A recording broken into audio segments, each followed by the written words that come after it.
Hey, I'm here with Jenny Lawton, Chief Strategy Officer of Makerbot Industries, and we are here with the Makerbot Replicator 2X, a 3D printer that prints things much like this.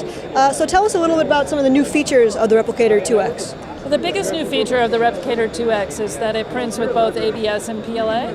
Our Replicator 2 that we announced in September just prints in PLA. So this enables people who really like to get into and do cool things with the machine and who are a little more technical than the average user to do interesting things. Cool, yeah, so earlier today we heard Brie Pettis, CEO, talk a little bit about how this machine isn't just for professional designers, it's for enthusiasts or people who just want to get into it. So what are some features that help maybe new users get into the 3D printing world? Well, this printer is really emphasizes someone who's not a new user. Really emphasizes someone who wants to get in and do some hacking, might be willing to play around on the machine more to play with the tolerances and to see where they want to take the machine.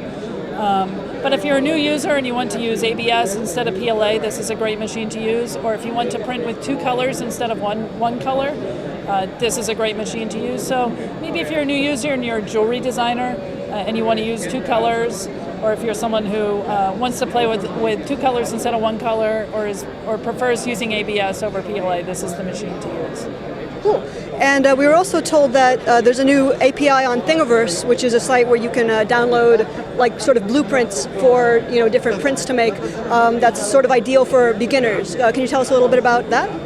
So there are a couple of things that we released on Thingiverse. One is our API, and that will allow people to create applications. And it's a read-write application that will allow people to start to do things with Thingiverse.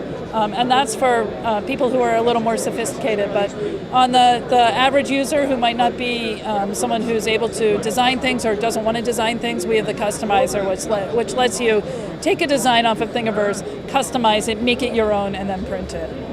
Cool. And when can people get their hands on it? When are you taking orders? We're taking orders today. You can put an order in today, and by the middle of March, you'll be having the machine shipped out to your house. Cool. Well, looks great. Love the disco lighting here, and thanks very much for talking to us. Thank you.